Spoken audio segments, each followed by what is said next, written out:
আসসালামু আলাইকুম এভরিওয়ান, কেমন আছেন সবাই? আশা করছি আল্লাহর রহমতে সবাই ভালো আছেন। আলহামদুলিল্লাহ আমরাও ভালো আছি।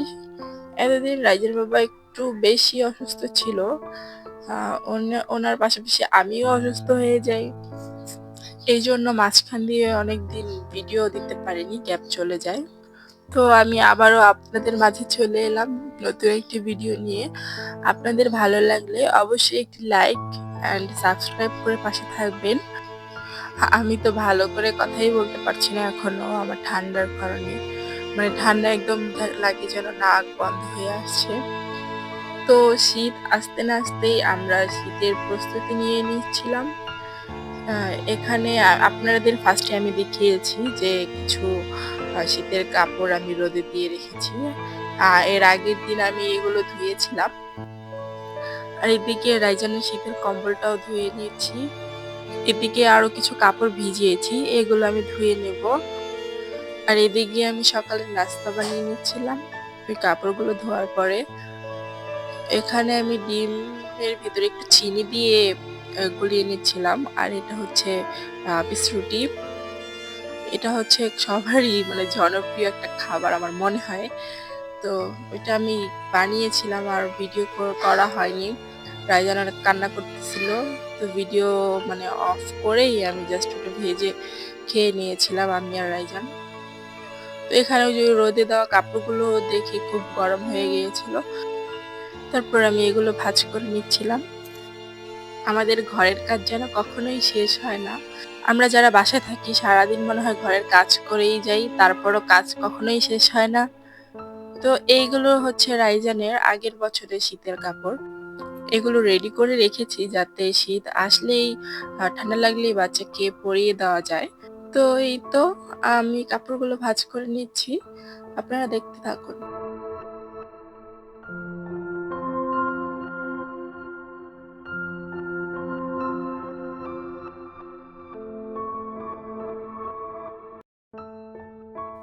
দেখতে দেখতে কাপড়গুলো ভাঁজ করা শেষ।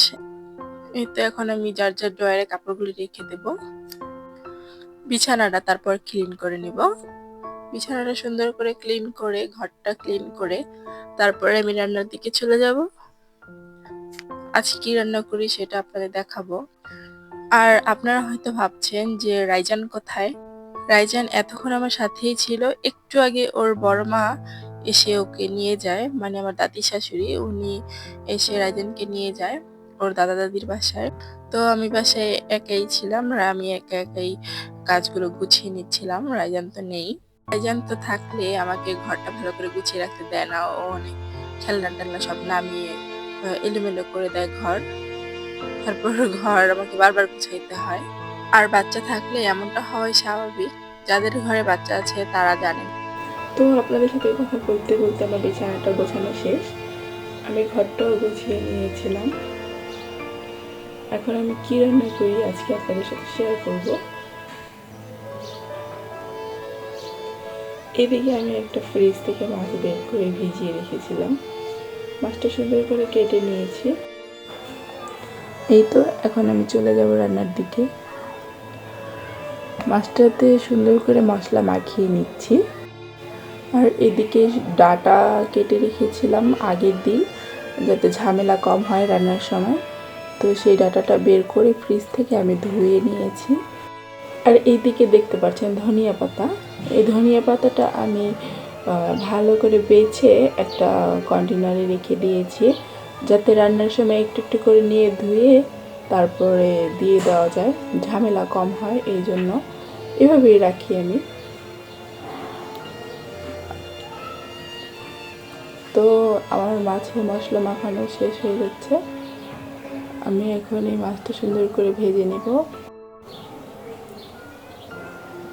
তো আমার কড়াইটা গরম হয়ে গিয়েছিল, তেলটা দিয়ে দিচ্ছিলাম। আর এখানে আমি সরিষার তেল ইউজ করছি। সরিষার তেল ইলিশ মাছে একদম মানে একদম পারফেক্ট কম্বিনেশন। তো এমনিতেও রান্নার ক্ষেত্রে এখন প্রায় সরিষার তেল ব্যবহার করা হয়। রাইজানের বাবা যেহেতু ডায়েটে থাকেন, তো উনি সয়াবিন তেলটা একটু অ্যাভয়েড করার চেষ্টা করেন। আমাকে বলেন ওইটা দিয়ে রান্না করতে না, সরিষার তেল দিয়ে রান্না করতে। তো আমি মাছটা ভাজতে থাকি, আপনারা দেখতে থাকুন।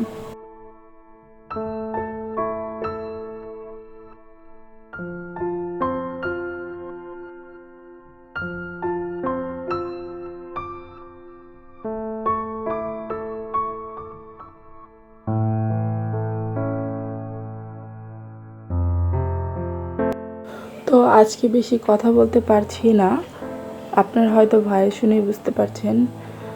তো আজকে বেশি কথা বলছি না। আর এদিকে মাছটা আমি ভেজে নিয়েছিলাম, আপনাদের আর দেখাইনি কারণ ভিডিওটা বেশি বড় হয়ে যাচ্ছিল।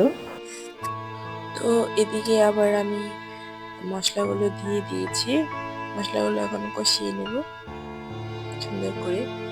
কি কি মশলা দিলাম সেটা আপনাদের দেখাইনি। হ্যাঁ, আমি জানি যে আপনারা জানেন যে কি কিনতে হবে। এখানে ডাঁটা আর আলু ধুয়ে রেখেছিলাম, এখন এটা দিয়ে ভালো করে কষিয়ে নেব। তরকারিটা যত কষানো হয় ততই ভালো লাগে।